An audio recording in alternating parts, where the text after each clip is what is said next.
May nagsabi na ang swerte daw namin. Pero sa totoo lang, bago namin tumakuha, ang dami na rin namin pinagdaanan. Di rin talaga madali bang mga pagdadaanan mo bago mo makamit yung mga gusto mo sa buhay. Di yung tipong kapag sinabi mo ng ganito ay makukuha mo na agad. Tulad namin sa pagbablog, 3 taon bago namin tumakuha. Dati nga palagi namin tinatanong sarili namin bakit yung iba wala namang ginagawa kundi kalokohan pero may nanonood. Po sa amin wala, pero hindi pala talaga yun yung plano ni Lord sa atin kaya hinaalis tayo doon. Sa loob na halos ng 3 taon, puro kalokohin din yung pinagagawa namin pero bigla na lang ngayong taon ay naisipan namin ipakita yung buhay namin. Dati kasi natatakot kami ipakita yung buhay talaga namin kasi baka walang manood tapos pantirihan pa kami na kesyo ganito lang yung buhay namin. Ang nakakatawa nga, 3 taon kami nag-vlog tapos 3 buwan lang ay nakuha natin yung 1 milyon. 3 buwan na yun, grabe pinagbago ng buhay namin. Tipong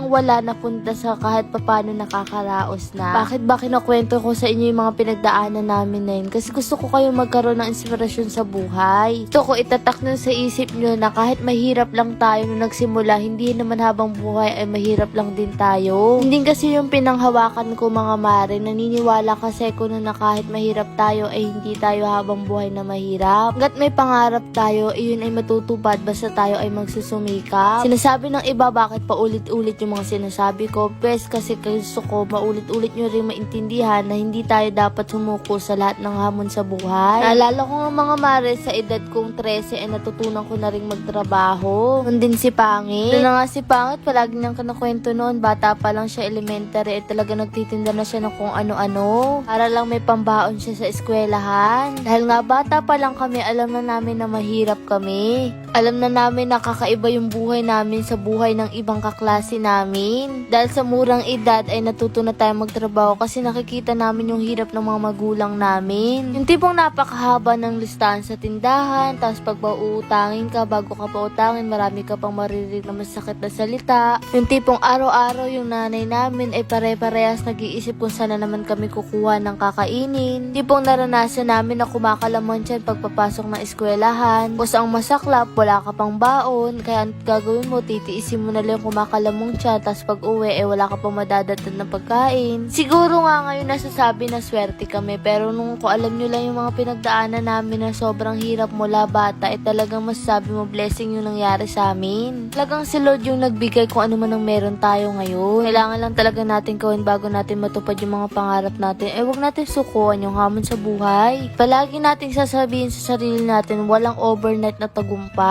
Hindi yung tipong pagising mo, andyan na yung mga gusto mong marating. Lalo na sa mga kabataang katulad ko. Aaminin ko sa inyo, isa rin akong pasaway na kabataan. Minsan din ako hindi nakinig kila mama kapag pinapayuhan nila ako. Akala ko noon kapag pinapayuhan tayo ng mga magulang natin, ayaw nila tayong maging masaya. Tipong pagagalitan ka, pero ngayong habang tumatanda ako, naisip ko talaga palang yung mga magulang natin ayaw talaga nilang mapahamak tayo. Paulit-ulit man yung sinasabi ng mga gulang natin para sa atin yun. Kung lang ibalik yung mga panahon na hindi ako nakikinig kila mama, ibabalik ko. Tipong pag inuutusan ako, mas nauuna pa yung reklamo kaysa sumunod. Kasi ngayon habang tumatanda ako, mas napapaisip ako na grabe pala talaga yung sakripisyo ng mga magulang natin. Pero tama naman na hindi naman talaga natin ginusto dito mabuhay. Sila ang nagdesisyon nun. Pero ako nagpapasalamat ako na dumating kami dito sa mundong to. Kasi kahit magulo yung mundo, at least nakita natin kung gaano na makaganda yung plano ng Diyos sa buhay natin. Kaya sa mga kabataan na katulad ko, palagi kayo makikinig sa mga payo ng mga magulang nyo. Huwag kayong magagalit o magrereklamo kung bakit paulit-ulit nila yung mga sinasabi ng mga magulang natin. Dahil balang araw masasabi mo sa sarili mo na tama pala sila. Dahil nga mga mare, bumili lang din ako sa butika ng gamot, tapos bumili na nga rin ako dito ng prutas. Dahil nga si mama ay sumasama talaga yung pakiramdam niya noong mga nakarang araw dahil nga rin sa pagod. Tapos napakainit pa dito mga mare, hindi katulad sa bukid noon talagang sariwang-sariwa yung hangin. Kaya siguro nanibago rin si mama. Ito kasi sa inuupahan natin mga mare, halos walang hangin kapag tanghali, napakainit. Kaya kailangan talaga natin mag-electric fan. Halos grabe din talaga mga mare yung panahon ngayon, napakausong sakit. Kaya kailangan din talaga natin ng prutas. Pagkatapos ko nga bumili ng mga prutas mga mare, bumili na nga lang din ako ng ilang perasong gulay. Pero grabe lang talaga, ang mahal ng bilihin ngayon. Tipong 1,000 mo ay parang 100 na lang yung halaga. Kasi kung dati yung 1,000 Actually po marami nang nabibili ngayon, mabibilang mo na lang ilang peraso na lang at magugulat ka wala ka ng pera.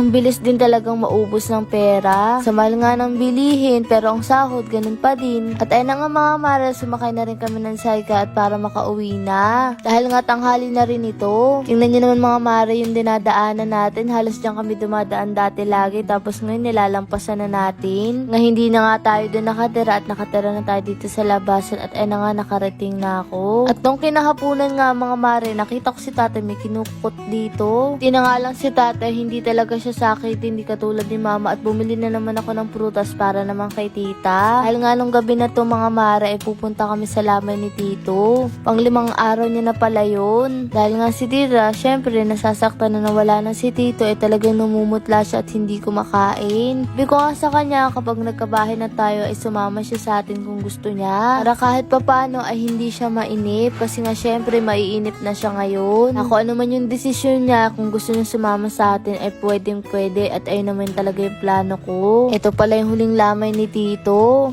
May mga nakakilala nga sa atin mga mahal, kaya naman nagpa-picture sila at maraming salamat sa panonood nyo. Halos mapuno na nga mga mare tong daanan kasi napakadami talagang pumunta kay tito. Sa totoo lang, mamimiss talaga namin si tito pero hindi natin siya makakalimutan sa mga ginawa niya sa atin. At least ngayon wala na siyang mararamdaman na sakit. At ayan nga mga mare, nagpicture-picture lang din kami. Maraming salamat sa inyo mga mare sa palaging pagsuporta niyo sa amin. Pero nga sa sobrang daming tao at dito kami sa labas at eto nga si Isabel ay kinakausap ko. Kasi nga lagi daw siyang nanonood sa atin at kinukwento pa nga.